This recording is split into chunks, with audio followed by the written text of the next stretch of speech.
એના જે બચ્ચાઓ પરિવારો હોય એનું પાલન પોષણ કોણ કરવાનું?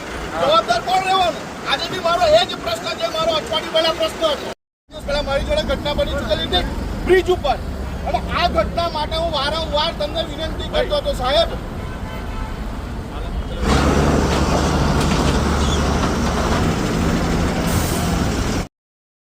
ठीक करवाओ, कोई दिन किसी को सुनाई नहीं हुआ कि कोई ठीक कराए। आज ये बिना इसके बाद बच्चे कहाँ जाएंगे? महीना में 10 बार जाम लगता है। मैं एनसीआर न्यूज समाचार से सूरज प्रकाश दोनों पार्टी दिया जी सर।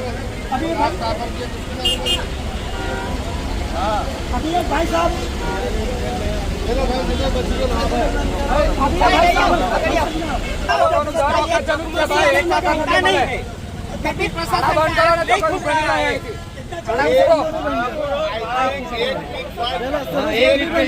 કમ્પ્લીટ થયું નથી.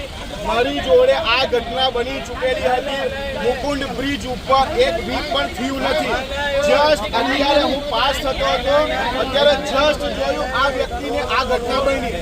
અને લાસ્ટ ટાઈમના વિડીયોમાં મેં સાહેબ તમને કીધેલું હતું કે મારા જેવા નસીબવાળા બધા નહીં રહેશે.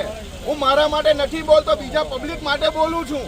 એ વસ્તુનું મેં તમને ભવિષ્ય 5 દિવસ પહેલા બી તમને મેં નિવેદન કરેલું હતું સાહેબ, જો તમે વિડીયો જોયો હશે તો. અને 5 દિવસ પછી તમે જો આ વ્યક્તિને જો તમે, હવે આનું પરિવારનું જવાબદાર કોણ? ઓળખાય તમને? કોણ? આના બચ્ચાની જવાબદારી કોણ?